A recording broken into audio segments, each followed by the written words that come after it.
अमन यादव के केस के बाद आयुष यादव केस ने बढ़ाई सरकार की टेंशन। बहन की चीख पुकार ने किया सबको दंग, विपक्ष भी हैरान। आखिर कब मिलेगा दोनों परिवारों को इंसाफ? फिल्मी स्क्रिप्ट से कम नहीं आयुष केस के आरोपी का कांड। उठने लगे हर ओर सरकार की कार्यशैली पर सवाल। क्या अब योगी लेंगे बड़ा एक्शन? गाँव वाले कर रहे इंतजार। अमन यादव के बाद आयुष यादव केस ने यूपी की राजनीति और प्रशासन दोनों की नींद उड़ा दी है। सुल्तानपुर से लेकर बलिया तक एक ही सवाल गूंज रहा है कि क्या सच में दोनों परिवारों को पूरा इंसाफ मिला था, फिर कहानी को बीच रास्ते में मोड़ दिया गया? अमन यादव के मामले में जब बहन की आवाज ऊपर तक पहुंची तो सिस्टम दौड़ा, पुलिस एक्टिव हुई और 72 घंटों में कार्रवाई का दावा किया गया। उसी मॉडल पर आयुष यादव केस में भी तेज एक्शन लिया गया, लेकिन जैसे ही धूल बैठी वैसे ही नए सवाल खड़े हो गए। बहनों की चीख पुकार ने पूरे प्रदेश को हिलाकर रख दिया। अब विपक्ष भी खुलकर पूछ रहा है कि क्या योगी मॉडल हर केस में एक जैसा है या फिर कहीं ना कहीं चूक हो रही है? अमन यादव की हत्या के बाद सुल्तानपुर में माहौल गमगीन था, परिवार टूट चुका था और बहन की आंखों में सिर्फ एक सवाल था कि क्या उसके भाई की जान सिर्फ एक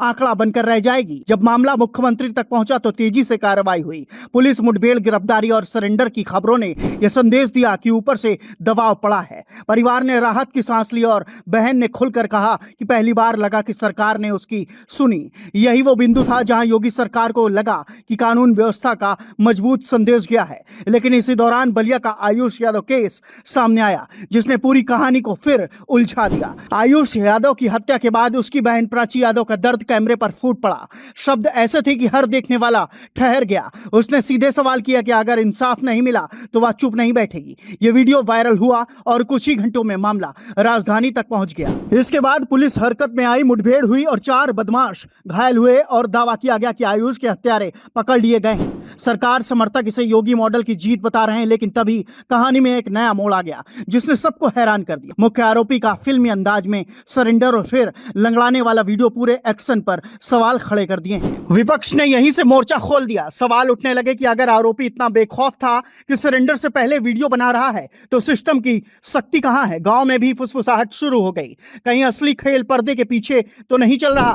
बुलडोजर का जाना और बिना कार्रवाई लौट आना आग में घी डालने जैसा साबित हुआ। लोग पूछने लगे कि अगर कार्रवाई करनी थी तो आधी रात क्यों? अगर नहीं करनी थी तो दिखावा क्यों? अमन यादव केस की तेज कार्रवाई से तुलना करते हुए विपक्ष ने कहा कि एक मामले में तुरंत इंसाफ दिखता है और दूसरे में याददाश्त कमजोर क्यों हो जाती है? सरकार के लिए सबसे बड़ी परेशानी यह है कि दोनों ही मामलों में बहनों की आवाज केंद्र में है। एक बहन ने धन्यवाद कहा तो दूसरी अब जवाब ढूंढ रही है। यही अंतर सरकार की टेंशन बढ़ा रही है, क्योंकि अगर एक परिवार को लगता है कि इंसाफ पूरा नहीं हुआ तो संदेश पूरे प्रदेश में जाता है। विपक्ष इस मुद्दे को सिर्फ कानून व्यवस्था तक सीमित नहीं रख रहा, बल्कि इसे भरोसे का सवाल बता रहा है। गांव वाले कह रहे हैं कि उन्हें सिर्फ गिरफ्तारी नहीं बल्कि सच चाहिए। कौन मास्टरमाइंड है और क्यों कुछ कदम अधूरे रह गए? सवाल अब हर चौपाल पर उठ रहा है। अब निगाहें सीधे योगी पर हैं। लोग देखना चाहते हैं कि क्या अमन यादव की तरह आयुष यादव केस में कोई बड़ा फैसला आएगा या फिर यह मामला फाइलों में उलझकर रह जाएगा।